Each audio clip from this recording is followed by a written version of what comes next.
Hello, everyone. I'm Natalie Kunsman, MD, and today we're diving into monkeypox. And the reason we're doing this is to get rid of any fears that we might have that another pandemic is coming, because I don't think that is what we are looking at here. Monkeypox is a group of diseases that is in the orthopoxvirus family, and this is also where smallpox and cowpox is classified. So this illness has been around since 1958, so it is not a brand new novel virus. Quickly, the signs and symptoms of this are fever, headache, muscle aches, chills, exhaustion, very classic viral effects. But the one key difference with this is a lot of swollen glands, and a lot of the pox viruses will have skin manifestations such as vesicles, which are kind of classic for a pox virus. So if you've come in contact with this virus, it might take 1 to 3 days till you get the fever.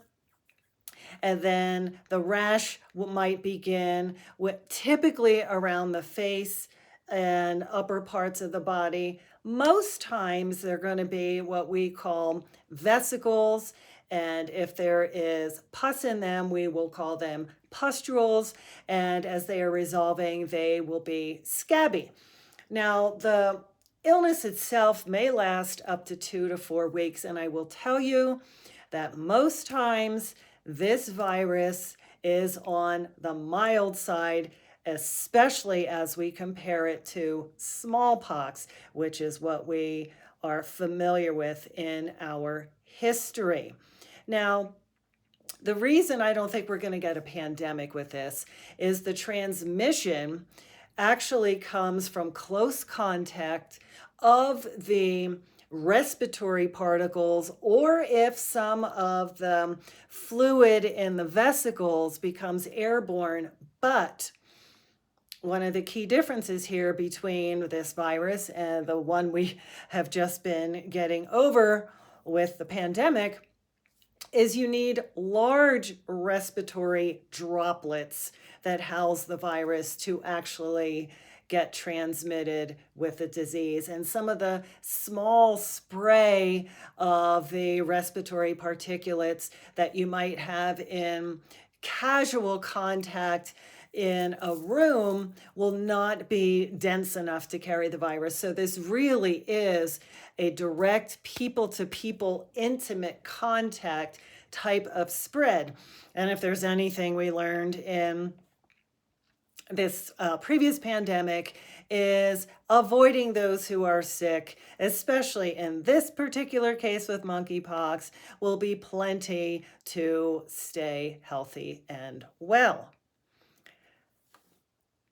What you may be very glad to know is that there already is a preventive strategy, since, of course, a lot of the viruses do not have a treatment, do not have a frank antiviral that can go on the attack. The prevention is all of the smallpox vaccines that we have in store, and many countries still have in store, because though smallpox and the proteins related to that pox virus that we've developed immunity to is plenty to attack monkey virus. So the 55-year-old and up crowd has had smallpox vaccination strategies, and then we eradicated it in the United States. So I will say those more vulnerable in this particular case will be the younger people.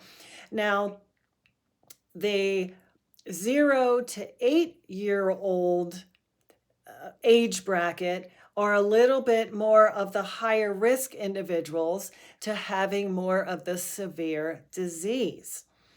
So I don't think we're going to see mass vaccination with smallpox, but I also want everybody to breathe easy to know that we have a truly vetted vaccine that has stood the test of time and actually was one of the more pioneering vaccines. And again, some of the earlier vaccines are a lot more physiologic and what I ascribe to.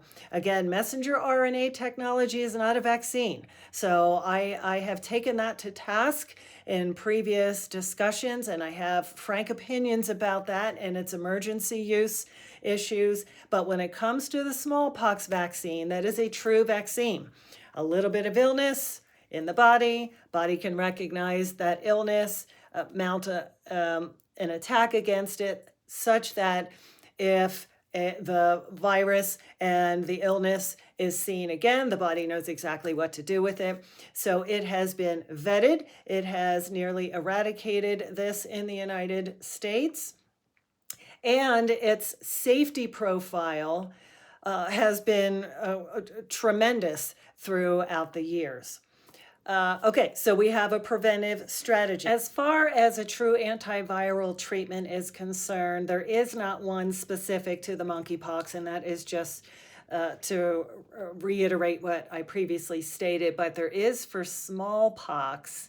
And if there is a high rate of exposure, or a healthcare worker who has been exposed, or somebody very high risk of succumbing to the disease, a post-exposure prophylaxis dosing, which is called PEP, abbreviated, could be considered using those smallpox treatments for that particular vulnerable person. Of course, that certainly needs to be individualized, and you need to speak to a physician about that.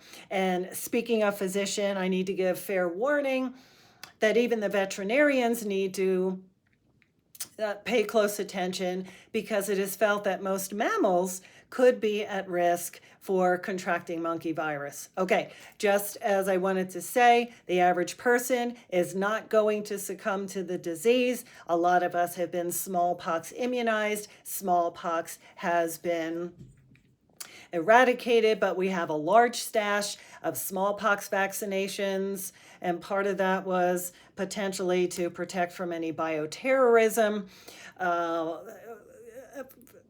that could have happened worldwide, and that, of course, is a discussion for another day. So hopefully this should assuage your fears that we will probably not be coming into another pandemic situation, but monkeypox may be here for the rare cases here and there, and this helps you with your awareness. Again, I'm Natalie Kunsman, MD. Subscribe to my channel below. And now you can find me in a consultative capacity online as your physician at nataliekunsmanmd.com. And until we meet again, be well.